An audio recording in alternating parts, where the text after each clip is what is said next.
Hello नमस्कार दोस्तों। देखो अपना जो पिछला टॉपिक था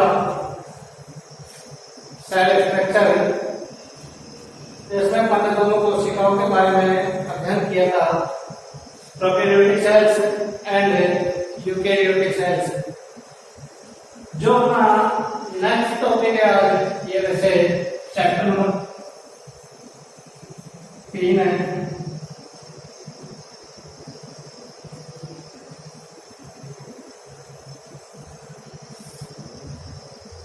तीसरा चैप्टर है ultra structure of cell organelles,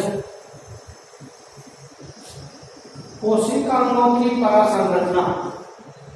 अब अपन ने जो दो प्रकार की कोशिकाएं पढ़ी थी, prokaryotic cells and eukaryotic cells.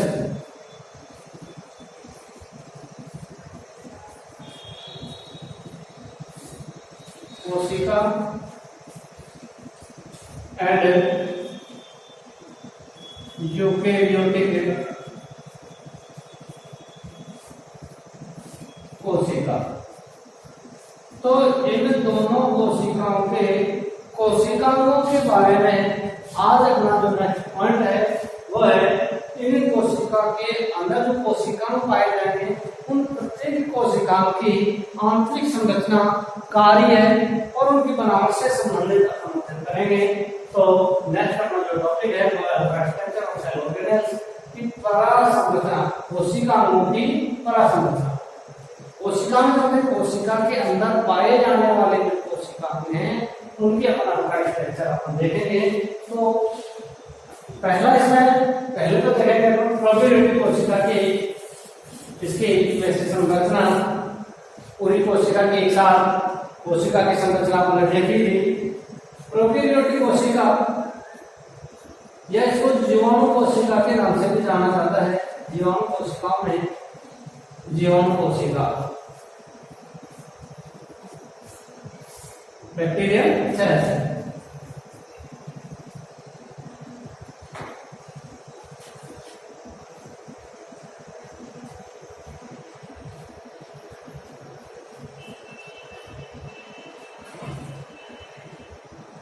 तो ये बैक्टीरियल सेल्स जो हैं जीवाणु कोशिका है, प्रोकैरियोटिक कोशिका है और इनमें कई सारे कोशिकाएं पाए जाते हैं। तो उन कोशिकाओं के बारे में अपन आज अध्ययन करेंगे।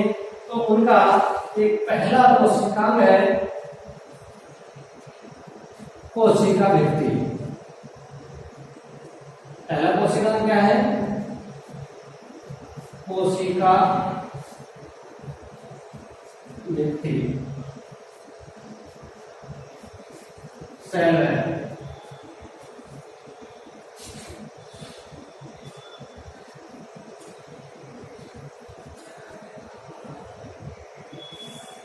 देखो प्रत्येक प्रोकैरियोटिक कोशिका या जीवाणु कोशिकाओं में बाहर की ओर कोशिका भित्ति पाई जाती है जो बैक्टीरिया के या प्रोकैरियोटिक कोशिका के अन्य सभी कोशिकाओं को कवर किए रहती है, घेरे हुए रहती है।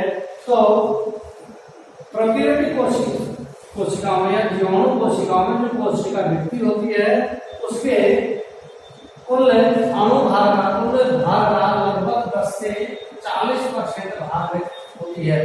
कितना? कोशिका भित्ति होती है जो उसके कुल भाग का लगभग 10 से 40% भाग होती है। कितनी? 10 से 40% भाग। ये कोशिका भित्ति होती है जो बाहरी आवरण को घेरे हुए रहती है, जो एक मजबूत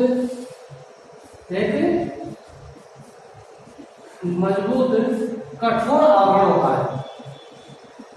कठोर आवरण होता है जो कोशिका को विपरीत परिस्थितियां या विपरीत वातावरण में सुरक्षा करने का कार्य करती है। तो जीवाणुओं की जो कोशिका भित्ति होती है इसका निर्माण म्यूकोपेप्टाइड, इसका निर्माण किससे होता है?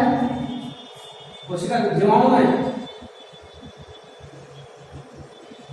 म्यूकोपेप्टाइड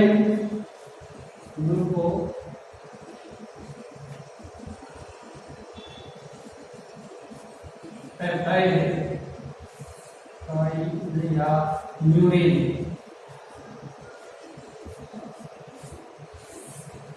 ध्यान रखना है थोड़ा सा, जीवाणु या प्रोकैरियोटिक कोशिकाओं की जो कोशिका भित्ति होती है, बाहर का कवर होता है, जो कोशिका के लगभग 10 से 40% कुल टोटल भाग का द्रव्यमान होता है, जो एक मजबूत आवरण होता है जो बाहर कोशिका के कोशिकाओं को कवर किए हुए रहता है।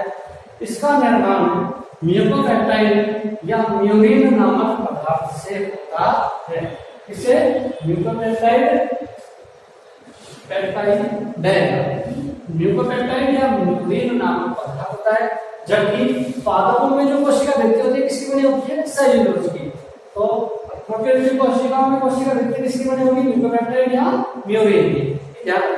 तो कोशिका भित्ति इस तरह के बाहरी कठोर आवरण होता है जो उसमें मजबूती कठोर आवरण प्रदान करने का कार्य करता है, जो म्यूकोपेप्टाइड या म्यूरिन नामक पदार्थ की बनी होती है।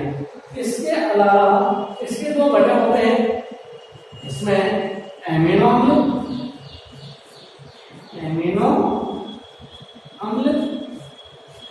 एवं ग्लाइकोन।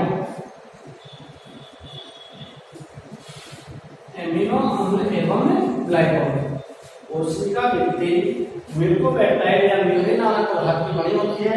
इसके अलावा भी इसमें एमिनो अम्ल या ग्लाइकोन नामक पदार्थ पाए जाते मुख्य घटक होते हैं। यह इसमें ग्लाइकोन नामक शर्करा पाई जाती है, ग्लाइकोन नामक शर्करा पाई जाती है। अब देखो इसके अलावा यह तो इसकी कोशिका भित्ति, अब है एक सतही उपांग है कशाभिका। सतही उपांग है, दूसरा कशाभिका फ्लैजेला।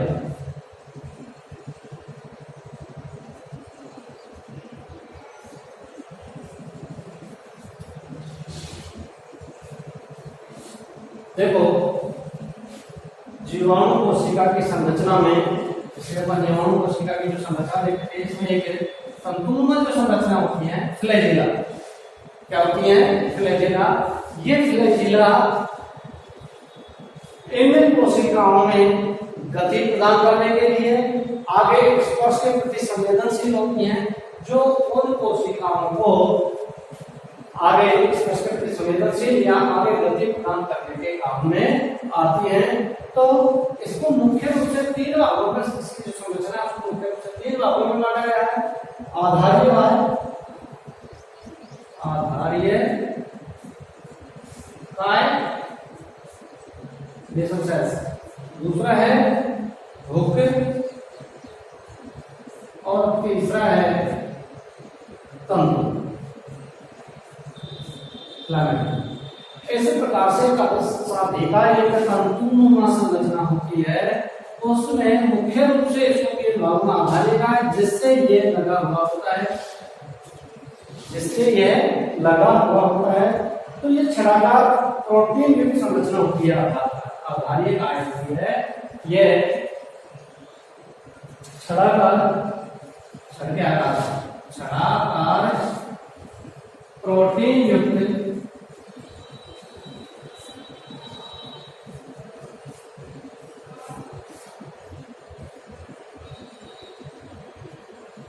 संरचना होती है।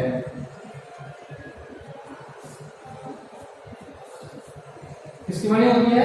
प्रोटीन। ये इसका जो आधार भाग होता है, जिस बेसल भाग से ये कोशिका से जुड़ा रहता है, वो उसका आधारीय काय बेसल सेल्स कहलाता है, जो छड़ के आकार का प्रोटीन युक्त संरचना होती है। और इसमें ये जो है आधारी भाग, ये कोशिका भित्ति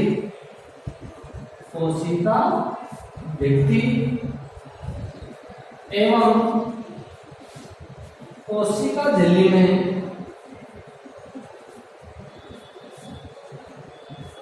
कोशिका भित्ति एवं कोशिका झिल्ली में धंसा रहता है। भाई इसका जो आधारी भाग जैसे कोशिका भित्ति है, कोशिका झिल्ली है, उस कोशिका भित्ति है, कोशिका झिल्ली में इसका आधारी भाग बेसल सेल्स जो होता है वो कोशिका भित्ति या कोशिका झिल्ली में धंसा हुआ रहता है, छड़ाकार संरचना होती है, प्रोटीन की यह संरचना बनी हुई होती है। अब इसमें लिपिड और पॉलीसेकेराइड भी पाए जाते हैं। अब है दूसरा भाग इसका खोपड़ी। कौन सा भाग है? खोपड़ी। खोपड़ी देखो क्या है, ये एक कड़ेनुमा संरचना होती है। अब खोपड़ी जो है ये तंतु को काय से जोड़ता है, ये फिलामेंट है, ये तंतु यहां होता है वो, और ये जो भाग है ये कहलाता है आधारीय भाग। आधारीय भाग तीन भाग है।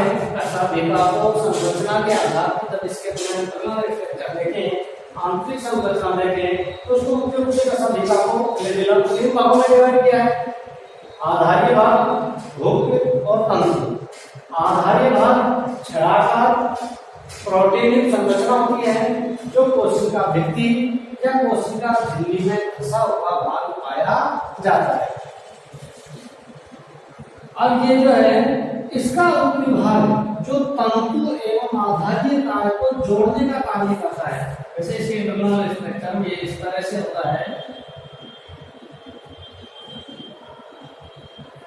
यहाँ यह मुख्य संरचना होती है जिसके द्वारा तंतु एवं आधारीय काय को यह जोड़ने का कार्य करता है। इसको हुक जो है filaments and basal cell, basal भाग होता है, इसको ये दोनों भागों को जोड़ने का कार्य करता है। ये ग्राम पॉजिटिव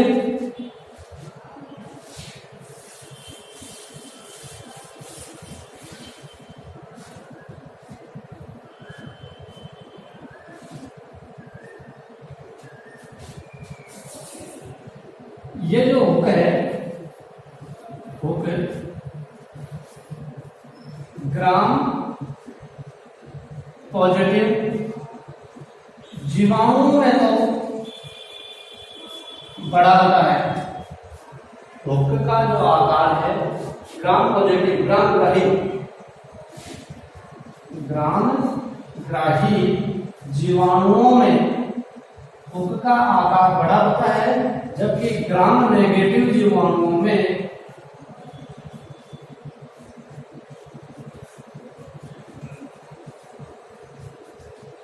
इसका आकार छोटा होता है,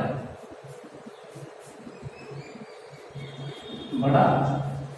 भाई की संरचना के आधार पर जीवाणु में पाई जाती है प्रोकैरियोटिक कोशिका, तो इसमें जो ग्राम पॉजिटिव जीवाणु हैं उनमें का आकार बड़ा होता है, और ग्राम नेगेटिव जो जीवाणु होते हैं उनमें हुक का आकार थोड़ा छोटा होता है। तो संरचना के आधार पर ये दो प्रकार होता है, ग्राम पॉजिटिव जीवाणु में इसका आकार बड़ा, ग्राम नेगेटिव जीवाणु में इसका आकार छोटा होता है। इनका तीसरा जो भाग है वो है फिलामेंट।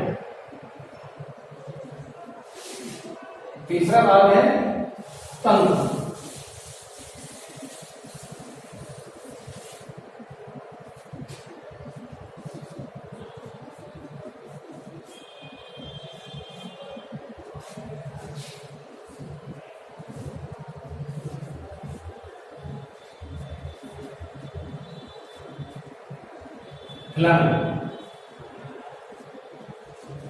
अब तंतु जो है ये एक लंबी संरचना होती है जो हुक और आधारीय काय से जुड़ा हुआ है। आगे लंबा तंतुनुमा संरचना होती है और इसकी जो संरचना है कई उप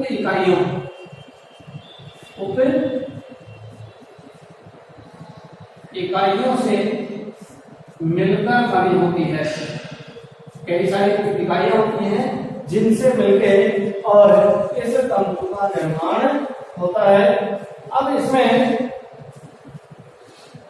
इसको बनाने के लिए मायोसिन नामक प्रोटीन, कौन सी, मायोसिन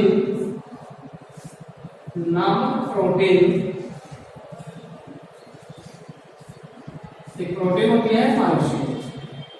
फ्लैजेला की जो फिलामेंट वाला भाग है, तंतु वाला जो भाग है, उसको निर्मित करने के लिए मायोसिन नामक प्रोटीन की उप-इकाइयां मिलकर और इस फिलामेंट का निर्माण करती है। और इस प्रोटीन का अनुभाग, इस प्रोटीन का अनुभाग 40,000 होता है मॉलिक्यूल। मायोसिन नामक प्रोटीन की कई सारी इकाइयां मिलकर फिलामेंट्स का निर्माण करती हैं और इस फिलामेंट से मिल जाता है मायोसिन प्रोटीन का जो अनुभाग है कितना होता है 40,000। और ये तंतु शीर्ष वृद्धि भाग से होता है, ऊपरी भाग वाला जो गति कोशिका की आगे गति प्रदान करने के लिए उत्तर रहता है। कार्य इसका क्या है, मुख्य कार्य है, यह कोशिका को गति प्रदान करने के लिए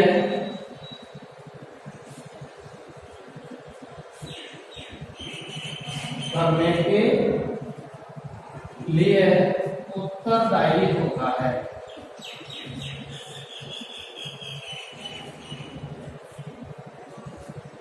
तो दो काम, ये दो कोशिकाओं में सेल वेल हो गया, दूसरा भाग था कोशिका का फ्लैजिला, कशाभिका मुख्य रूप से 3 भागों से कोशिका का मुख्य और तंतुनुमा संरचना से मिलकर बनी होती है।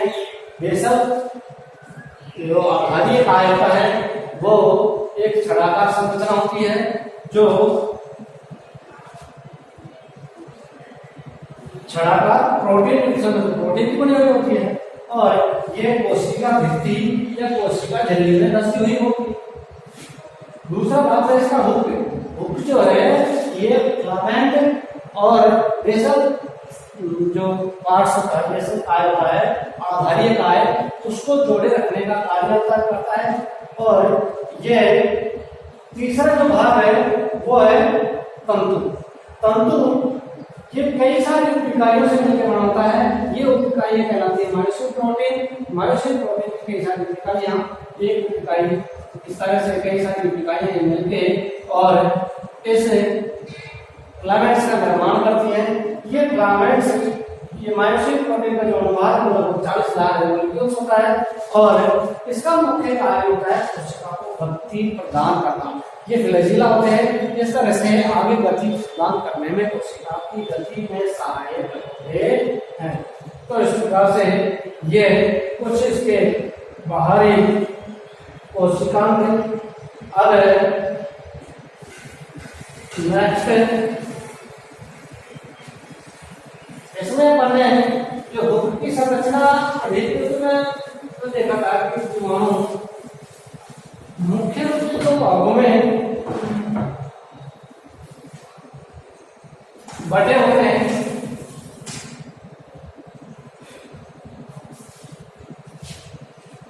जीवाणु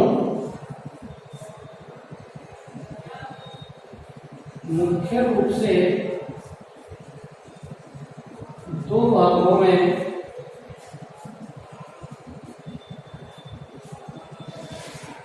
विभक्त होते हैं।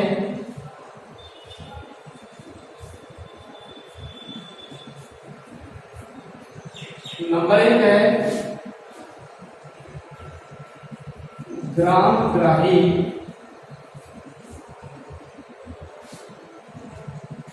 या ग्राम पॉजिटिव जीवाणु। दूसरा है ग्राम अग्राही या ग्राम नेगेटिव जीवाणु।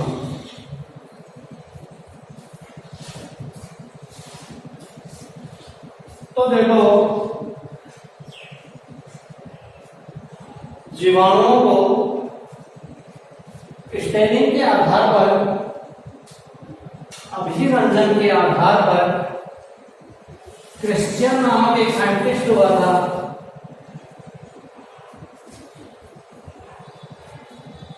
क्रिश्चियन ग्राम। क्रिश्चियन ग्राम नामक वैज्ञानिक ने अभिरंजन विधि के आधार पर, क्रिश्चियन ग्राम वैज्ञानिक ने अभिरंजन विधि के आधार पर 1884 ईस्वी में जीवाणुओं को मुख्य रूप से दो भागों में डिवाइड किया था, ग्राम पॉजिटिव और gram negative. Gram positive gram ग्राही जीवाणु या ग्राम अग्राही जीवाणु। तो इस आधार पर उन्होंने जीवाणुओं को मुख्य रूप से दो भागों में डिवाइड किया,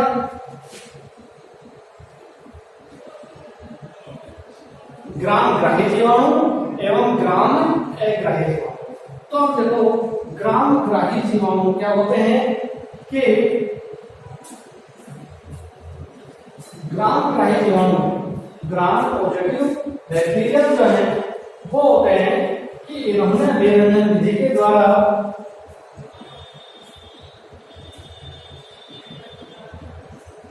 जीवाणुओं को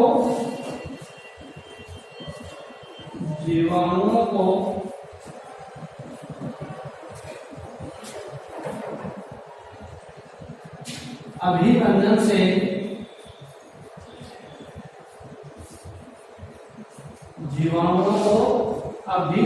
से अभिरंजित करने पर अभिरंजित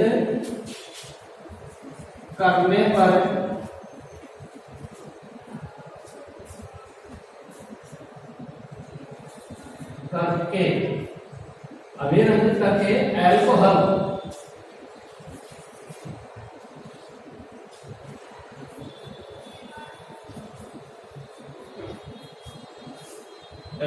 से धोने पर